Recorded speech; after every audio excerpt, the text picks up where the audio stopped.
The locksmith arrived in Fort Yuma, Arizona Territory, on a Tuesday morning in June of 1878, and by Wednesday afternoon, half the town was convinced she was either a witch or a miracle worker. Kendra Stone stepped off the stagecoach with nothing but a leather satchel of tools, a worn carpetbag, and a reputation that had preceded her by 3 weeks.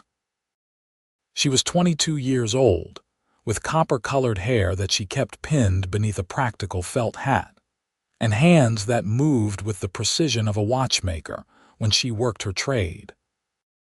Within an hour of her arrival, she had picked the lock on the general store's safe after the owner had lost his key in the Colorado River, and by sunset, she had opened the jail cell that had accidentally locked Sheriff Morrison inside while the actual prisoner sat outside eating lunch. The heat was oppressive, the kind that made the air shimmer above the dusty streets and turned Fort Yuma into a furnace surrounded by desert. Kendra had come west from Philadelphia, where her father had taught her the locksmith's trade before dying of pneumonia 2 winters past. Her mother had passed when she was young, and her father had raised her in his shop, teaching her that every lock was simply a puzzle waiting to be solved. When her father's business partner tried to claim both the shop and Kendra herself in some twisted notion of inheritance, she had packed her tools and headed west, following rumors of gold towns and army forts that needed skilled tradespeople. Fort Yuma was a military post situated at the confluence of the Gila and Colorado rivers, a strategic location that made it vital for both the Army and the civilian population that had grown up around it. The town itself sprawled out from the fort, a collection of adobe buildings, wooden storefronts, and canvas tents that housed everyone from soldiers to merchants to drifters hoping to make their fortune. The heat was brutal, but Kendra had learned quickly that opportunity existed wherever people needed things fixed, opened, or secured. She set up shop in a small adobe building on 3rd Street, paying her first month's rent to a widow named Mrs. Patterson, who seemed delighted to have a respectable young woman as a tenant. The front room became her workshop, with a bench for her tools and a sign that simply read K. Stone, locksmith, painted in neat black letters. The back room was her living quarters, sparse but comfortable enough with a cot, a wash basin, and a small stove. News traveled fast in Fort Yuma, and within days, Kendra had more work than she could handle. She repaired locks on homes, made new keys for the bank, and even crafted a specialized lock for the Army quartermaster, who needed to secure supplies from persistent thieves. She worked from dawn until well past dark most days, her fingers moving with practiced ease through mechanisms that would have baffled most people. Every lock told a story, her father had always said. Every tumbler and spring and ward was part of a language that, once learned, could never be forgotten. It was on a Saturday morning, 2 weeks after her arrival, that Reed Yates walked through her door. Kendra heard him before she saw him, the jingle of spurs and the heavy footfall of boots on the wooden floorboards. She was bent over a particularly stubborn padlock at her workbench, squinting in the morning light that filtered through her window. When she looked up, she found herself facing a man who seemed to fill the entire doorway. Reed Yates was tall, standing well over 6 feet, with broad shoulders that came from years of ranch work. He was 26 years old, though the sun and wind had carved lines around his eyes that made him look older. His hair was dark brown, almost black, and fell shaggily around his ears beneath a battered Stetson. He had a strong jaw shadowed with stubble and eyes that were an unusual shade of gray-green, like sage after rain. He wore the practical clothes of a working cowboy: denim trousers, a faded blue shirt, a leather vest, and a gun belt that sat low on his hips.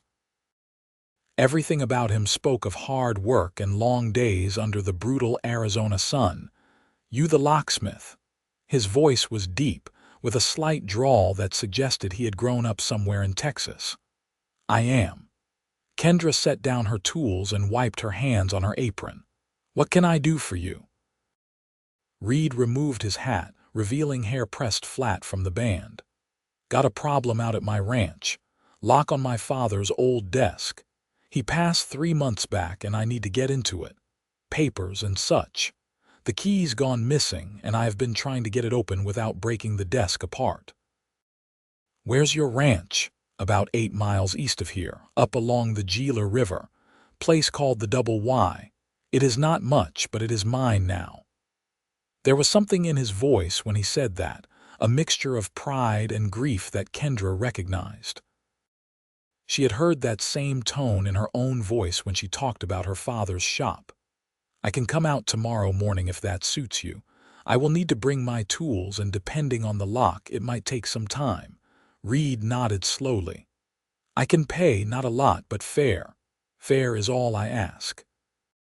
Kendra wiped her hands again, a nervous habit she had developed. "Dawn too early. I am up before dawn most days. Cattle do not wait for a man to sleep in." He paused, turning his hat in his hands. "I appreciate this. The desk, it was my father's, built it himself. I would hate to damage it." There was something about the way he said it that made Kendra look at him more closely. Grief was still fresh on him. She could see it in the tightness around his mouth and the way his shoulders carried tension like a yoke. She knew that feeling, had carried it herself for 2 years now. "I will do my best to preserve it," she said softly. Reed met her eyes for a moment, and something passed between them, an understanding that needed no words. Then he nodded, placed his hat back on his head and walked out into the brilliant sunshine, his spurs jingling with each step. Kendra stood in her doorway and watched him mount a sturdy bay horse tied to the hitching post outside. He sat the horse like he had been born in the saddle, easy and natural. As he rode away, she realized her heart was beating just a little faster than normal, and she told herself it was just the heat. The next morning, Kendra woke before dawn and packed her tools carefully into her leather satchel. She had arranged to rent a horse from the livery stable, a gentle mare named Daisy who seemed unimpressed by the early hour. The stableman, a grizzled old-timer named Pete, gave her directions to the Double Y and warned her about riding alone in the desert. "Not that you cannot handle yourself, miss," he said, chewing on a wad of tobacco. "But there are all sorts out there. Bandits, Indians, wild animals. You keep your wits about you." Kendra assured him she would be careful and set out as the sun began to paint the eastern sky in shades of pink and gold. The ride was beautiful in the cool morning air, the desert coming alive with the sounds of birds and the rustle of small creatures in the brush. She followed the directions Pete had given her, riding east along a rough trail that paralleled the Gila River. The landscape was harsh, but possessed its own stark beauty. Saguaro cacti standing like sentinels, rocky outcroppings that glowed red in the rising sun, and the constant backdrop of distant mountains. The Double Y was a modest spread, with a main house built of adobe and wood, a barn, several corrals, and a few outbuildings. Cattle grazed in the distance, moving slowly in the heat that was already building despite the early hour. As Kendra rode up, Reed emerged from the barn, wiping his hands on a rag. He had clearly been at work for hours already. "Made good time," he said, helping her down from the horse. His hands were strong and calloused, and he released her immediately, stepping back with the careful courtesy of a man who knew how to behave around a lady. "Your directions were clear." Kendra retrieved her satchel from the saddle. "Show me this desk." Reed led her into the house, which was cooler thanks to the thick adobe walls. The interior was neat, but clearly lacked a woman's touch. The furniture was practical and sturdy, the floors swept clean, but there were no curtains, no decorations, nothing that spoke of comfort rather than mere function. Reed noticed her looking around. "My mother died when I was 12, he said. "Been just me and my father since then. Now it is just me and 2 ranch hands who live in the bunkhouse out back." He led her to a small room that had clearly been an office. A large desk sat against one wall, handcrafted from what looked like oak, with beautiful joinery and a warm patina that spoke of years of use. The center drawer had a lock mechanism that was more complex than most Kendra had seen in frontier furniture. "Your father was a craftsman," she said, running her fingers over the wood. "He was particular about his things, taught himself woodworking from books. Said a man should know how to create, not just destroy." Reed stood in the doorway, his arms crossed. "He got sick last winter. Fever took him quick. By the time I realized he was really bad off, it was too late. Never told me where he kept the key to that drawer." Kendra knelt down to examine the lock more closely. It was a well-made mechanism, complex but not impossible. "I will need good light and some time. This is not something I can rush." "Take all the time you need. I will bring you some coffee." He disappeared and Kendra set to work. She unpacked her tools, laying them out in neat rows on the desk surface. Picks of various sizes, tension wrenches, a small hammer, files, and her most prized possession, a set of skeleton keys her father had made. She lit the oil lamp Reed had left on the desk and bent close to the lock, studying its construction. The work absorbed her completely, as it always did. Each lock was a puzzle, a series of obstacles that yielded to patience and skill. She could feel the pins inside, could sense when they were close to alignment. Her father had taught her to listen, to feel, to develop an almost instinctive understanding of how mechanisms worked. Time seemed to disappear as she worked, trying different picks, feeling for the telltale click that would indicate success. Reed returned with coffee and set it quietly beside her, then withdrew without interrupting. She appreciated that. Many men would have stood over her, asking questions, doubting her ability. But Reed seemed content to let her work. An hour passed, then 2. The sun climbed higher and the room grew warmer despite the thick walls. Kendra's fingers were starting to ache when she felt it, that subtle shift that meant the last pin had fallen into place.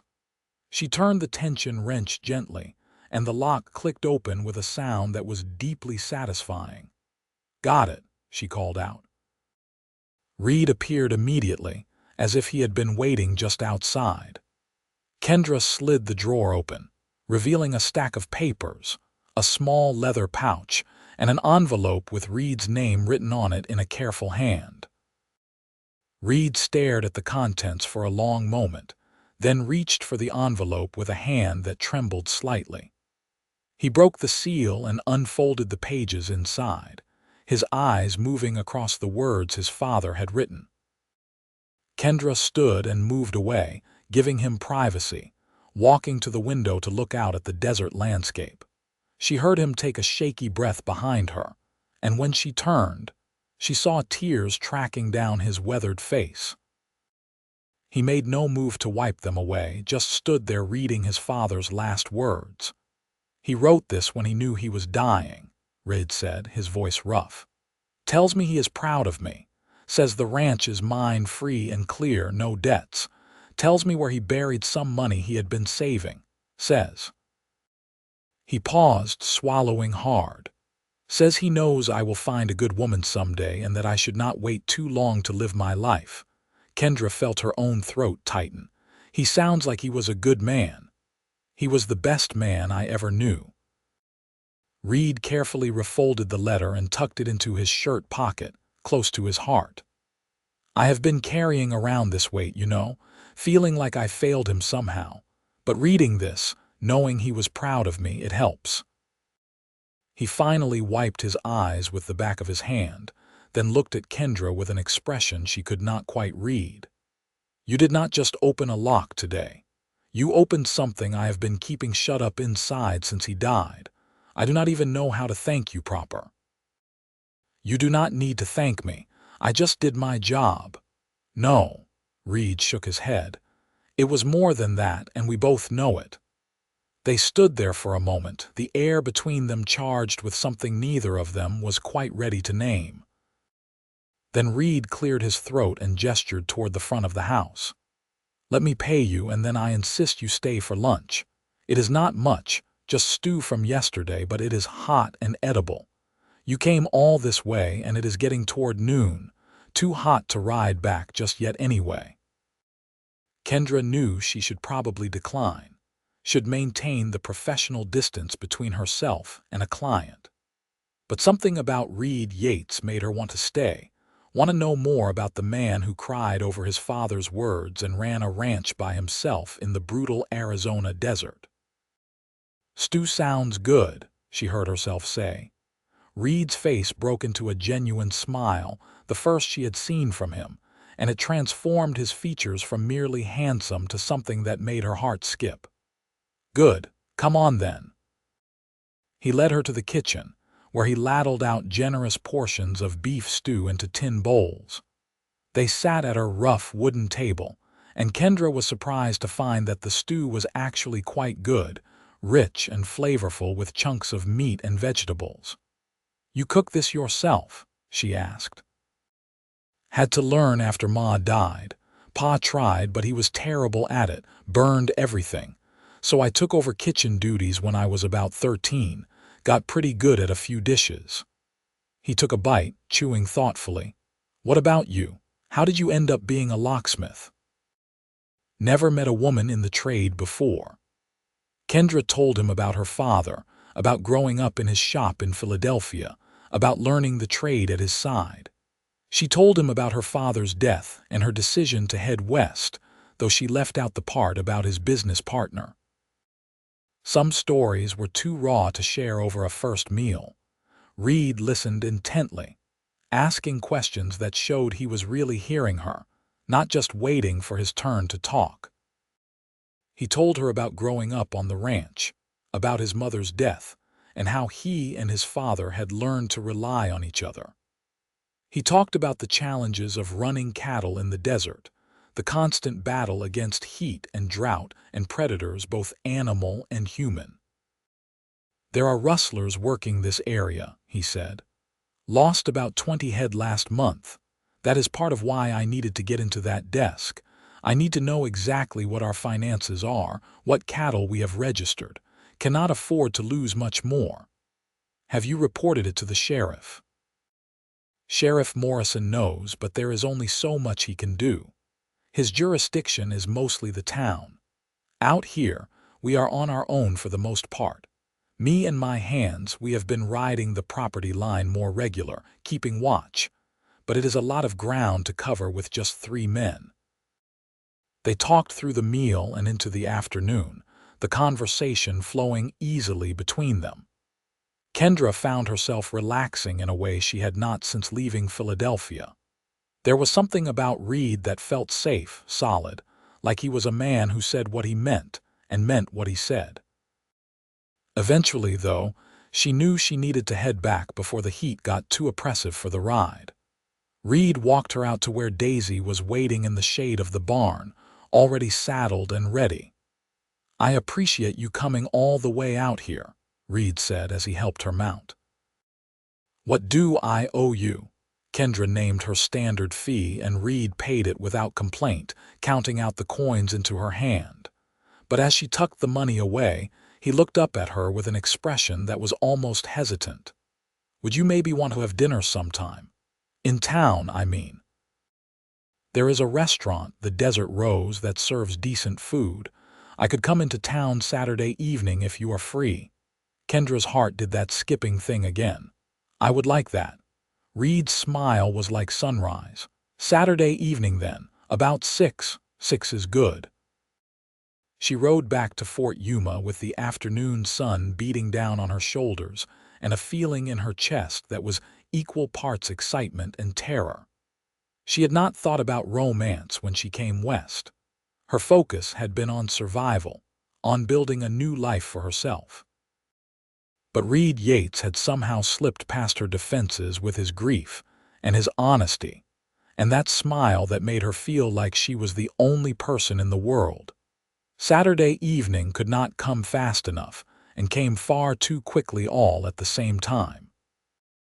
Kendra spent the intervening days working in her shop, but her mind kept wandering to Reed. She found herself thinking about the way his hands had trembled when he read his father's letter, the way he had listened when she talked about her own father, the way he had looked at her when he asked her to dinner. Mrs. Patterson noticed her distraction, and being a widow who believed firmly in the importance of romance, helped Kendra prepare for the dinner. She loaned her a dress, a simple but pretty calico in a shade of blue that brought out Kendra's eyes, and helped her arrange her copper hair in a style that was more elegant than her usual practical bun. "You look lovely, dear," Mrs. Patterson said, stepping back to admire her handiwork. "That cowboy will not know what hit him." Kendra arrived at the Desert Rose 5 minutes early, her stomach full of butterflies. The restaurant was one of the nicer establishments in Fort Yuma, with real tablecloths and flowers in jars on each table. Reed was already there, waiting outside, and when he saw her, his expression made all her nervous preparation worthwhile. He had cleaned up too, wearing a pressed white shirt and a string tie, his hair still damp from washing. He had shaved, revealing the strong lines of his jaw, and he smelled faintly of soap and leather. "You look beautiful," he said simply, offering her his arm. "You clean up pretty well yourself," she replied, taking his arm and feeling the solid strength of him beneath the fabric. Dinner was wonderful. They shared a meal of roast chicken and vegetables, fresh bread, and apple pie for dessert. The conversation flowed as easily as it had at the ranch, ranging from stories of their childhoods to their hopes for the future. Reed talked about his dreams of expanding the Double Y, of building a proper home that would last for generations.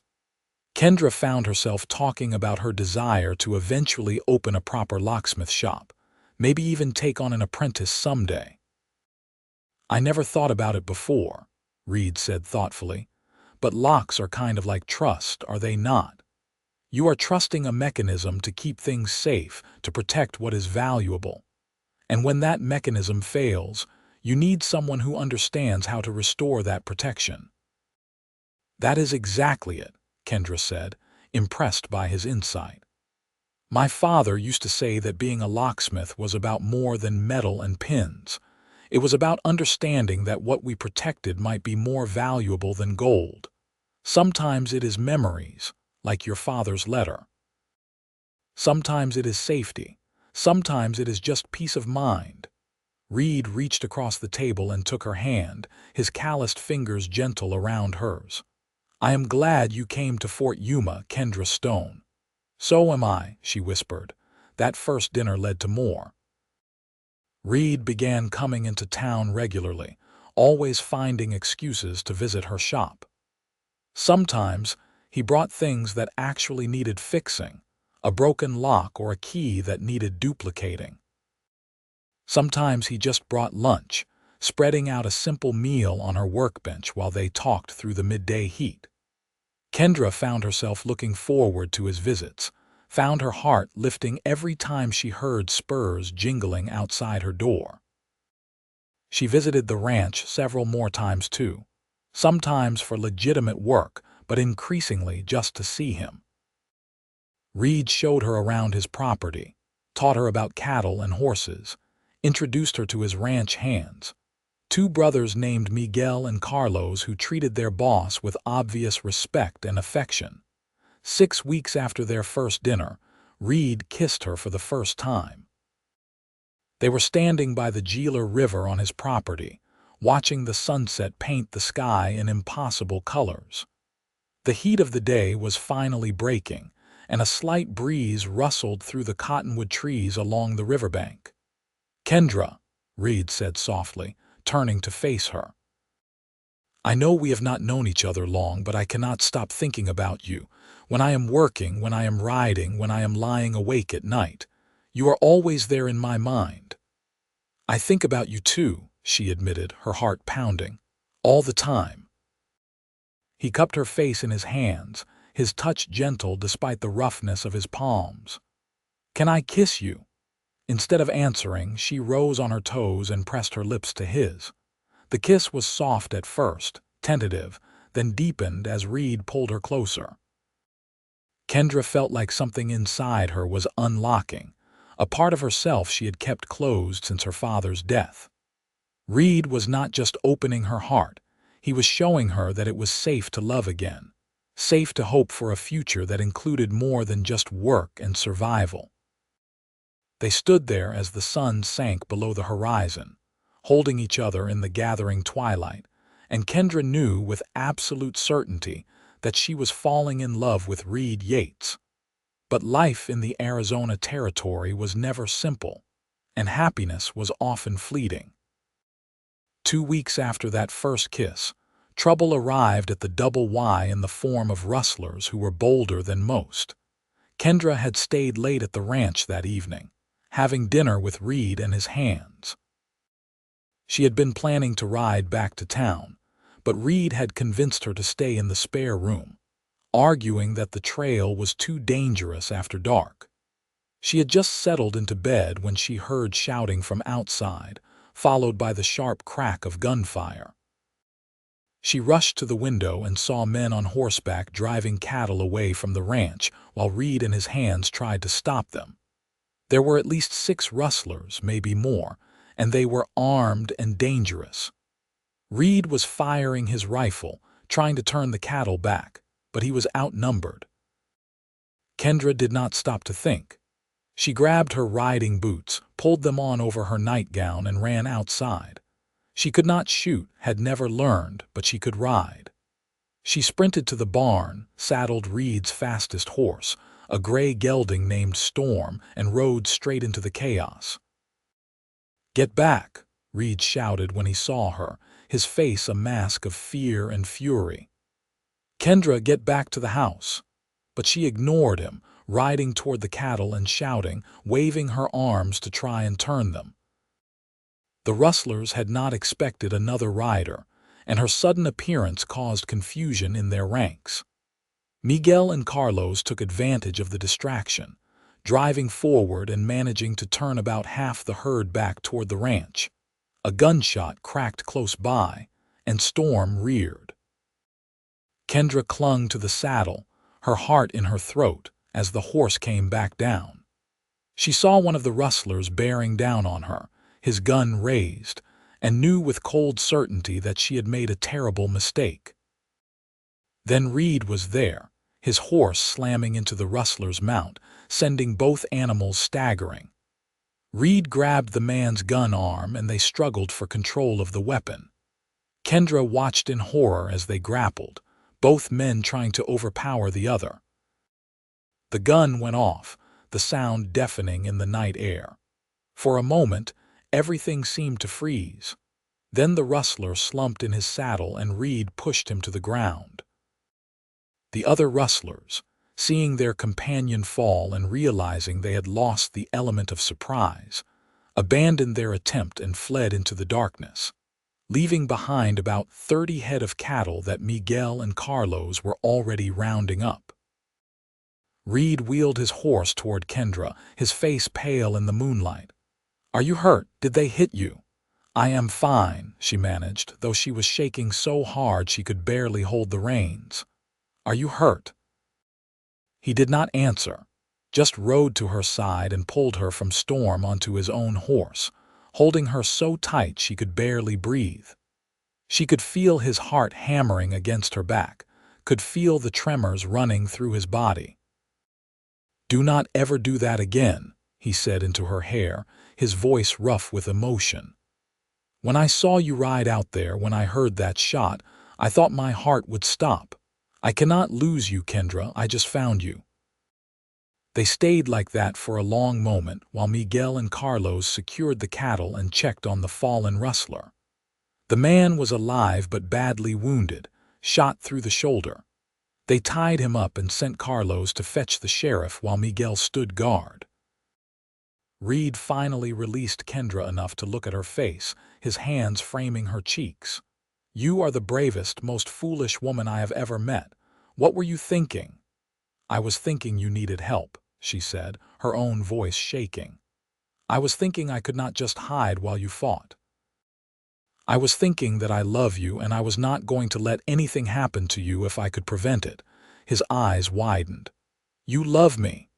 "Yes, you stubborn cowboy, I love you." He kissed her then, right there on horseback in the middle of the chaos, a kiss that tasted of fear and relief and promise. When they finally broke apart, he pressed his forehead to hers. "I love you too," he whispered. "I have loved you since you opened that desk and gave me back my father's words. I love you and I want to spend the rest of my life with you. Marry me, Kendra, be my wife." "Yes," she said without hesitation. "Yes." They were married 3 weeks later in a simple ceremony at the small church in Fort Yuma. Mrs. Patterson cried through the entire service, and Sheriff Morrison gave Kendra away since she had no family of her own. Miguel and Carlos stood up as Reed's witnesses, and half the town turned out to see the locksmith marry the cowboy. Kendra wore a dress that Mrs. Patterson and several other women had helped her make, simple white cotton with lace at the collar and cuffs. Reed wore his best clothes, a black suit that he admitted he had only worn twice before. But when Kendra walked down the aisle toward him, the look on his face made her feel like the most beautiful woman in the world. The Reverend kept the ceremony short, knowing that standing in a hot church in the middle of an Arizona summer was not pleasant for anyone. But when he pronounced them man and wife and Reed kissed her, Kendra felt like she was floating. This man, this good, honest, hard-working man, was now her husband. She had come west looking for a new start, and she had found a home. They held a simple reception at the Desert Rose, with food and music and dancing that lasted well into the evening. Reed was not much of a dancer, he admitted, but he held her close and swayed to the music with a sincerity that made up for his lack of grace. "I cannot believe you are mine," he murmured into her ear as they danced. "Sometimes I think I am going to wake up and find this was all a dream." "If it is a dream, then we are both having it," she replied, holding him tight. "And I never want to wake up." They spent their wedding night at the ranch in the main house that was now their home. Reed carried her over the threshold with a grin that made her laugh, then set her down gently in the bedroom that he had spent the past week fixing up. He had built a proper bed frame, had somehow acquired a real mattress and linens, and had even put up curtains that Mrs. Patterson had helped him choose. "It is not fancy," he said, suddenly shy, "but I wanted it to be nice for you." "It is perfect," Kendra said, meaning it. "You are perfect." Their lovemaking was tender and passionate, both of them nervous at first but quickly finding their rhythm. Reed was gentle with her, mindful that this was her first time, taking his time to make sure she felt safe and loved. And when they finally came together completely, Kendra understood why people called it making love. It was not just physical, it was emotional, a joining of not just their bodies but their hearts and souls. Afterwards, they lay tangled together, the desert night cool through the open window. Reed traced lazy patterns on her skin, his touch reverent. "I need to tell you something," he said softly. "About what I said that night when you rode out during the rustler attack." "What about it?" "I told you not to ever do that again, but I have been thinking about it. You rode out there because you love me, because you wanted to help, because you are brave and strong and amazing. And while I never want you in danger, I also never want to be the kind of husband who tells you what you can and cannot do. You are not my property, Kendra. You are my partner, my equal. If we are going to make this work, really work, then we need to be partners in everything." Kendra turned in his arms to face him, her heart swelling with love for this man who understood what so many others did not. "I do not want you in danger either, but I know I cannot ask you to stop being a rancher, to stop protecting what is yours. So how about we make a deal? We both promise to be as careful as we can, but we also promise to trust each other and support each other, even when things are hard." "Deal," Reed said, sealing it with a kiss. They settled into married life with surprising ease. Kendra kept her locksmith shop in town, riding in several days a week to handle her clients. Reed had offered to support her if she wanted to give up the work, but she had refused. Her trade was part of who she was, and she was grateful that he understood that. On the days she was in town, Reed would often meet her for lunch, and they would walk through Fort Yuma together, hand in hand, drawing smiles from the townspeople who had become invested in their romance. The other days, Kendra worked at the ranch, helping Reed with everything from paperwork to cooking to occasionally riding out to check on cattle. She learned to handle a gun, Reed insisting on teaching her after the incident with the rustlers. She would never be a sharpshooter, but she could at least defend herself if necessary. The rustler who had been captured that night had turned witness against his companions in exchange for a lighter sentence. Sheriff Morrison and a federal marshal had tracked down the gang and arrested them, effectively ending the rustling problem in the area. Reed was able to breathe easier knowing his cattle were safe, and he threw himself into expanding the ranch just as he had dreamed. That first year of marriage was not without its challenges. There were arguments about money and time and the dozens of small adjustments that came with combining two lives into one. But there was also laughter and love, and a deep sense of partnership that made even the hard days bearable. Kendra discovered she was pregnant in the spring of 1879, almost a year after their wedding. She had been feeling tired and queasy for a few weeks, and Mrs. Patterson, who seemed to have a sixth sense for these things, had pulled her aside one day and asked pointed questions that led to the inevitable conclusion. She told Reed that evening as they sat on the porch watching the sunset. He had been talking about building a new barn, his hands gesturing as he described his plans when she interrupted him. "Reed, I am pregnant." He stopped mid-sentence, his hands frozen in the air. "What? I am pregnant. We are going to have a baby." For a moment he just stared at her. Then his face broke into the biggest smile she had ever seen, and he let out a whoop of joy that probably carried all the way to Fort Yuma. He scooped her up and spun her around, then immediately set her down with a worried expression. "Sorry, should I not have done that? Can I hurt the baby? Are you feeling all right? Do you need to sit down? Should I get the doctor?" Kendra laughed, her heart full to bursting. "I am fine, the baby is fine, and you are going to be a wonderful father." "A father," he repeated as if testing out the word. "I am going to be a father." Then he pulled her close, his hand splaying across her still flat stomach. "A baby, our baby." The pregnancy was not easy. The summer heat made Kendra miserable, and she suffered from terrible morning sickness that lasted well into the afternoon most days.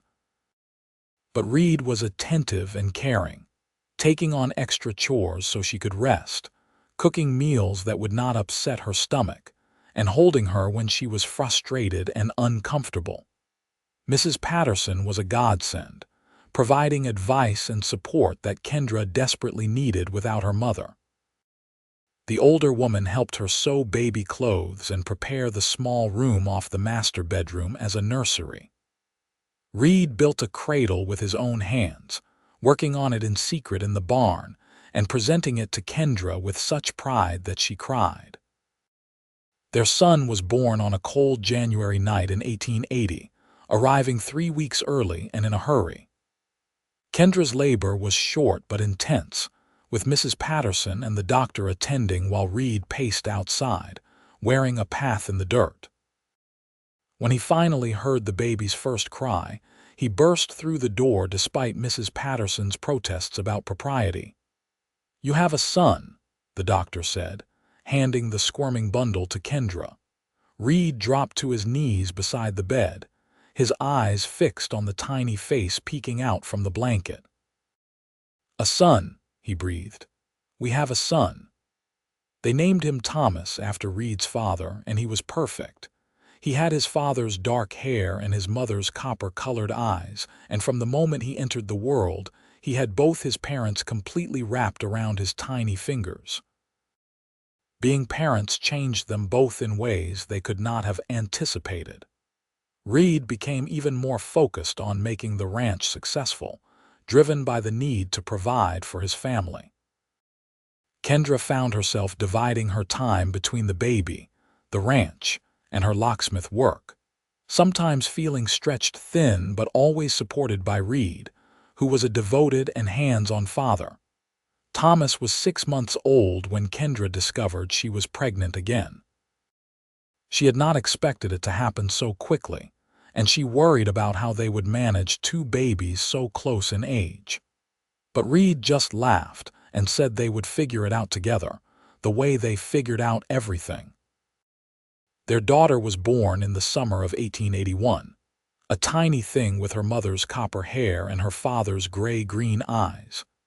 They named her Sarah, after Kendra's mother, and she was as calm as Thomas had been fussy, sleeping through the night almost from the beginning.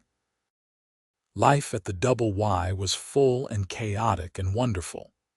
Reed expanded the cattle operation, hiring 2 more hands and acquiring more land.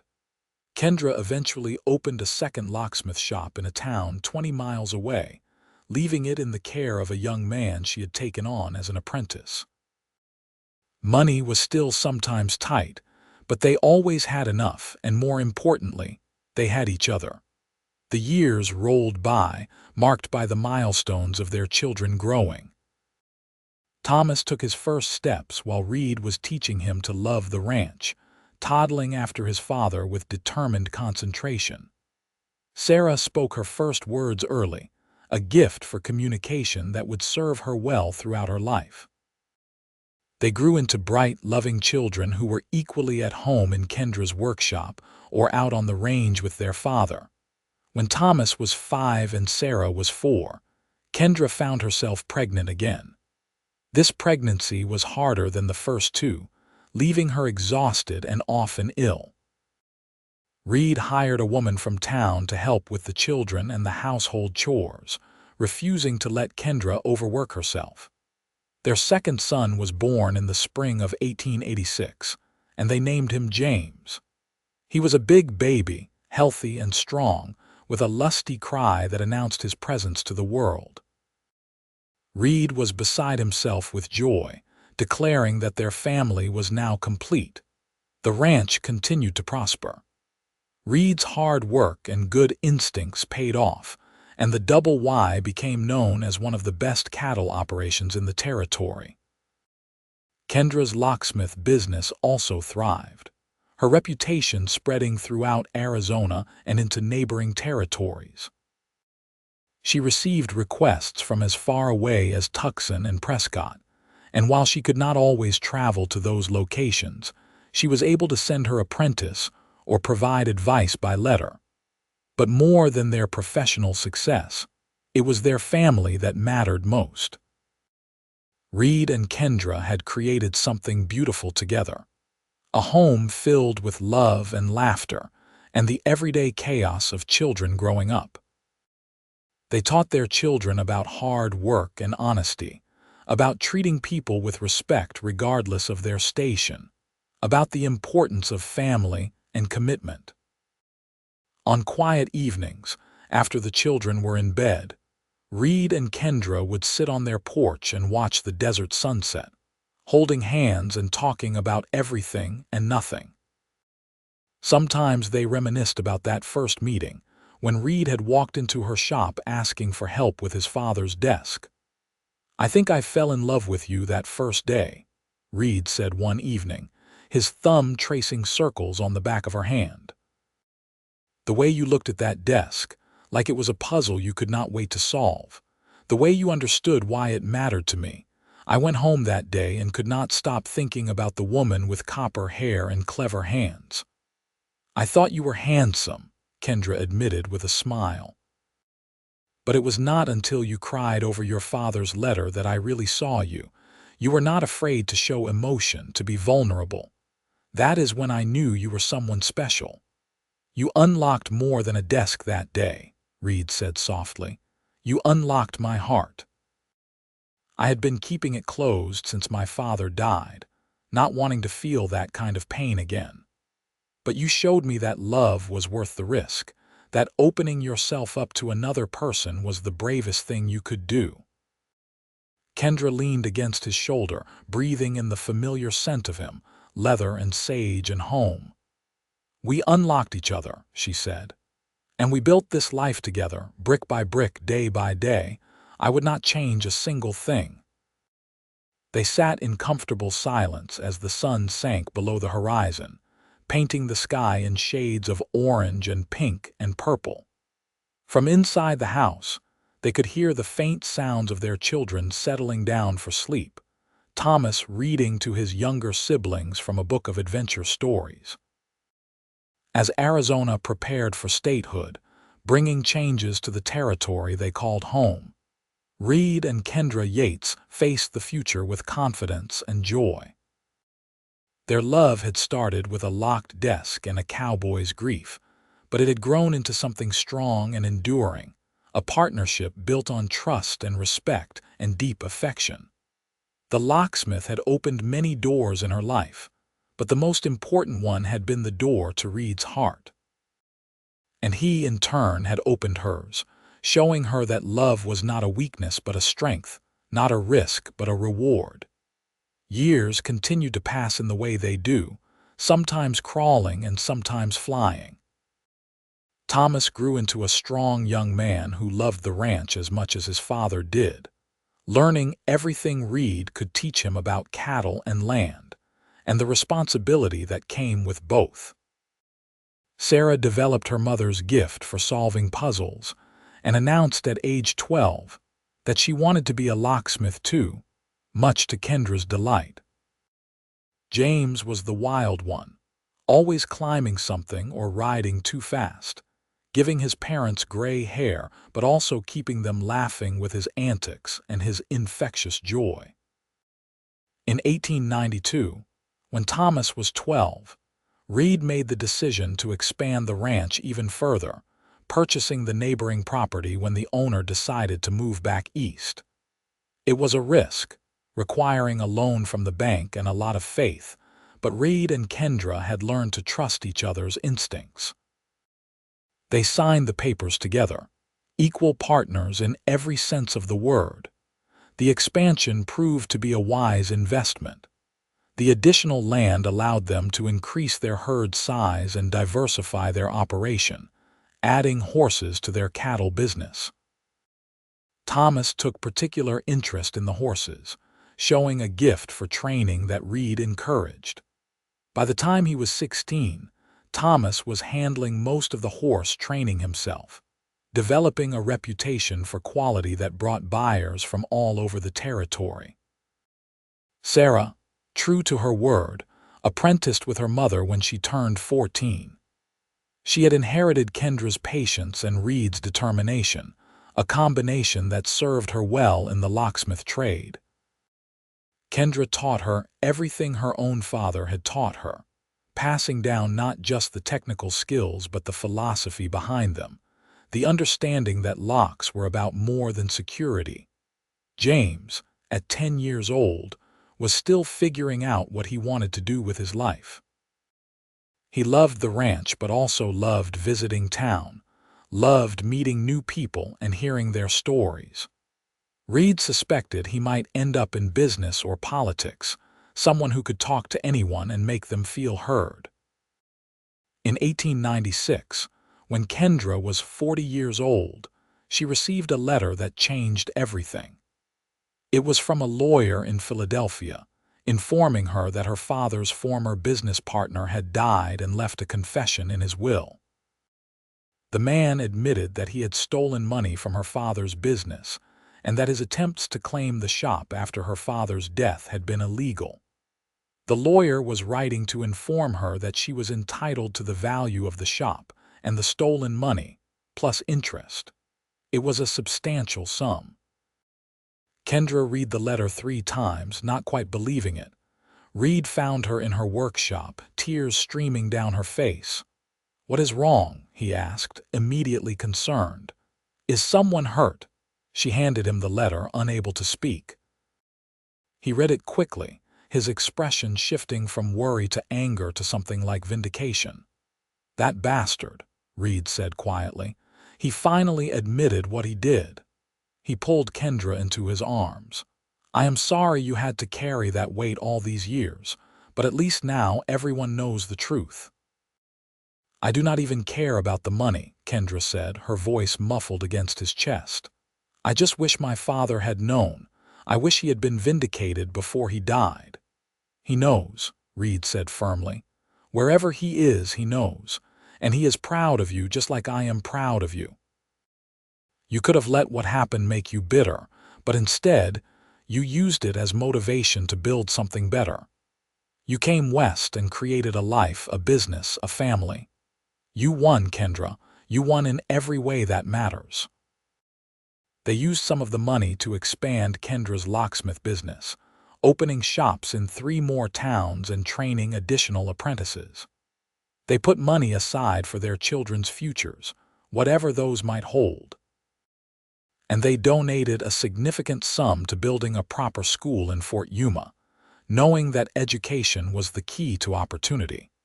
But mostly, the money did not change their lives because their lives were already rich in the ways that mattered. They had love, family, work that fulfilled them, and a partnership that had only grown stronger with time. In 1899, Arizona was moving closer to statehood, and Reed was asked to serve on a territorial committee working on the transition. It meant time away from the ranch, but Thomas was 20 by then and more than capable of managing things in his father's absence. Reed accepted, wanting to be part of shaping the future of the place he loved. Kendra continued her locksmith work, though she spent more time training others than working on locks herself. She had apprentices across the territory now, all of them carrying on the tradition her father had started in Philadelphia. It gave her deep satisfaction to know that his legacy lived on, not just in her work but in the work of those she had taught. Their children grew into adults who made them proud. Thomas married a rancher's daughter named Emma in 1900, a strong, capable woman who fit perfectly into the Yates family. They built a house on the northern section of the Double Y and started their own family, giving Reed and Kendra their first grandchild, a boy named Reed Thomas, in 1901. Sarah opened her own locksmith shop in Tucson in 1902, at the age of 21. She had a gift for the work that even exceeded her mother's, and her shop quickly became known as the best in southern Arizona. She remained unmarried by choice, declaring that she had her work and her family and needed nothing else to be happy. James, surprising everyone, decided to study law. He moved to California to attend university, though he promised to return to Arizona once he finished. He was 20 when he left, full of enthusiasm and big dreams, and Reed and Kendra worried about him being so far away but supported his choice. As the new century dawned, Reed and Kendra Yates found themselves in their 40s, still healthy and vital but aware that they were entering a new phase of life. They began to slowly step back from the day-to-day operations of their businesses, letting the younger generation take over while they remained available for advice and support. They spent more time together, just the two of them, rediscovering the romance that had brought them together in the first place. They would ride out to their favorite spot by the Gila River and watch the sunset, or spend lazy afternoons on their porch reading and talking. They made love with the ease and passion of a couple who knew each other's bodies as well as their own, who understood that physical intimacy was just one expression of the deep love they shared. On their 25th wedding anniversary in 1903, Reed arranged a surprise for Kendra. He had been planning it for months, working with Thomas and Sarah to make sure everything was perfect. When the day arrived, he blindfolded her and led her outside, making her promise not to peek. "Reed Yates, what are you up to?" she asked, laughing as he helped her navigate the familiar terrain of their ranch. "You will see. Just a little further." He finally stopped and removed the blindfold. Kendra blinked in the bright sunlight and found herself standing in front of a brand new building. It was larger than her shop in town, with big windows to let in light and a sign above the door that read Stone and Yates Locksmith, ESD, 1878. "You kept your name," Reed said softly. "Even after we married, you kept being Kendra Stone in your work. I always admired that, how you honored your father and your own identity. But I wanted you to know that we are partners in this too, like we are partners in everything. If you want it, this can be our shop, yours and mine. You can teach me the trade and we can work together. Or if you prefer, it can be just yours, a place for you and your apprentices. I just wanted to give you a space that matches the importance of your work." Kendra could not speak for the tears. She walked into the building and found it perfectly set up, with workbenches and tools and storage for supplies.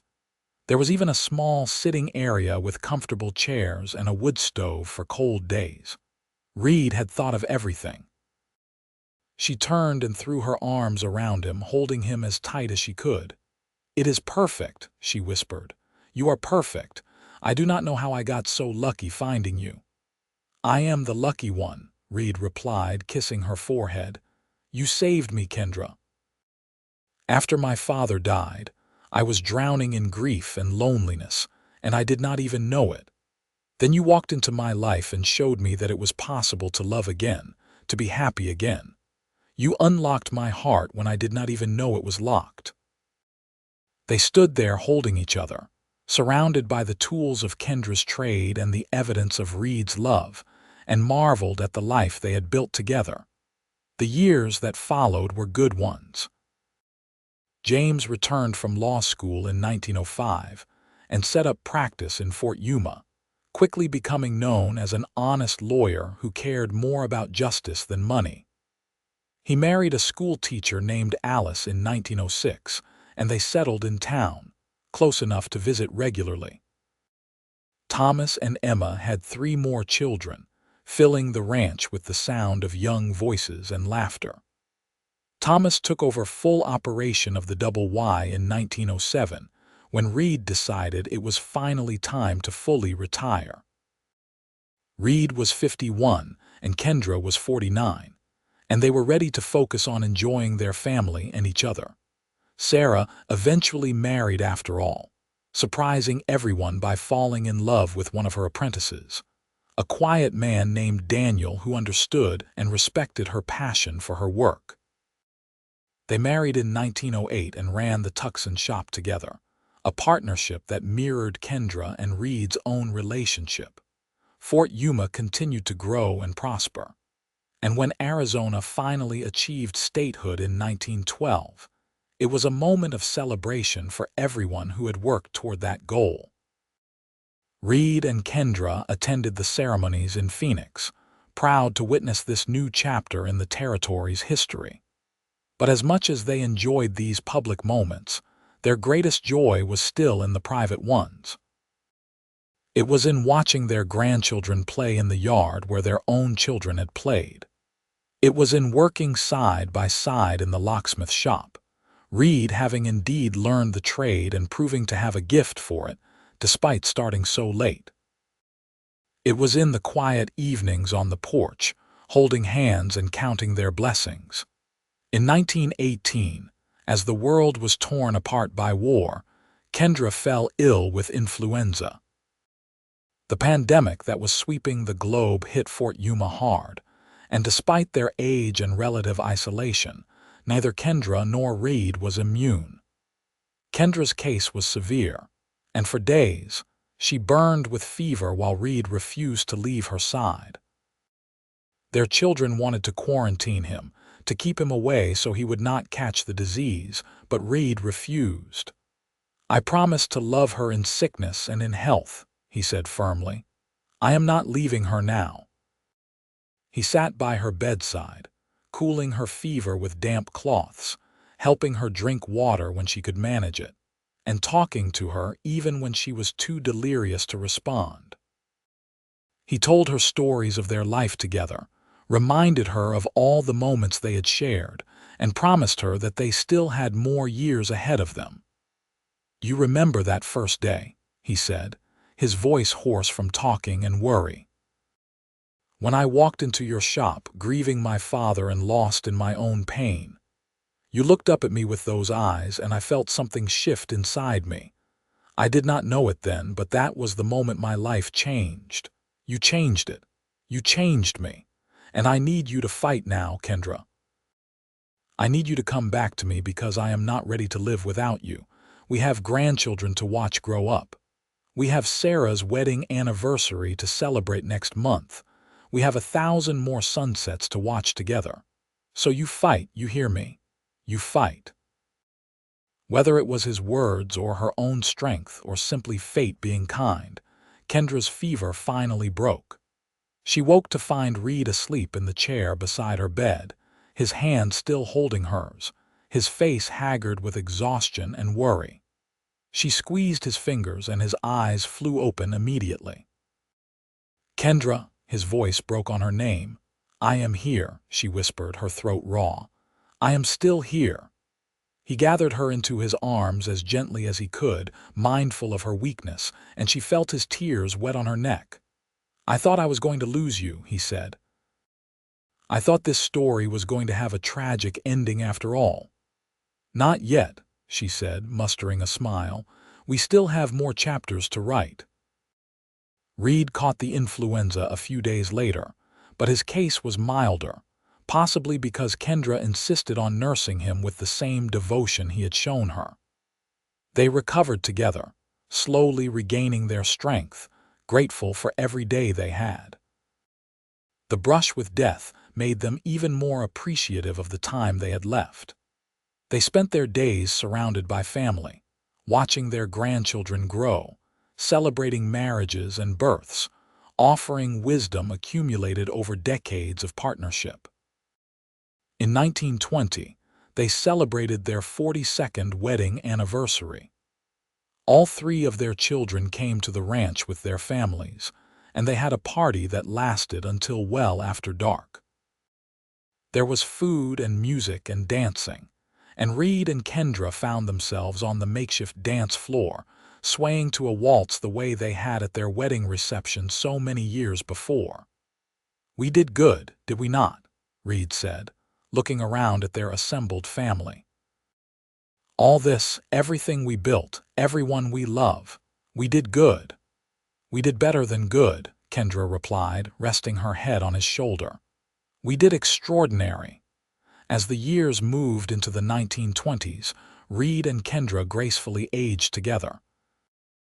They were both in their 60s now, their hair silver, their hands marked with the evidence of decades of work. But their love remained as strong as ever, a constant in a rapidly changing world.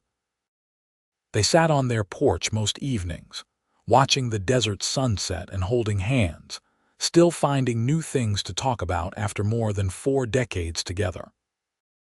Sometimes they would reminisce, but more often they talked about the present and the future, about their grandchildren's dreams and their children's accomplishments, and the ways the world was changing around them. "You ever regret it?"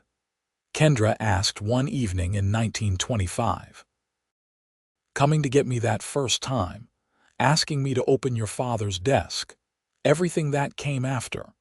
Reed turned to look at her, his gray-green eyes still as clear and honest as they had been the day they met.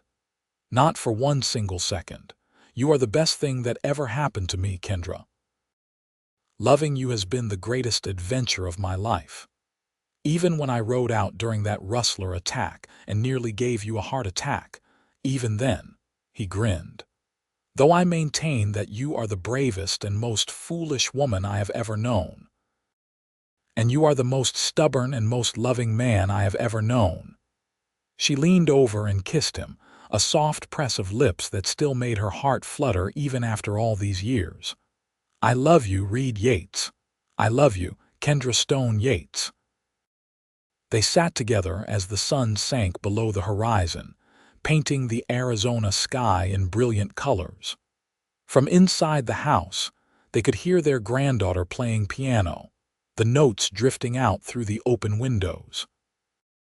A cool breeze brought the scent of sage and desert flowers, and somewhere in the distance, cattle lowed as they settled for the night. This was their life, the one they had built together from a chance meeting and a locked desk. It had not always been easy, but it had always been worth it. They had loved and been loved. They had raised children and built businesses and contributed to their community. They had faced challenges and celebrated triumphs. They had grown old together, their love deepening with every passing year. The locksmith had opened many doors in her lifetime, but the most important one had been the door to the cowboy's heart. And he had opened hers in return, showing her that love was not something to fear but something to embrace, not a lock to keep you trapped but a key to set you free. As the stars began to appear in the darkening sky, Reed and Kendra Yates sat together on their porch, holding hands and counting their blessings.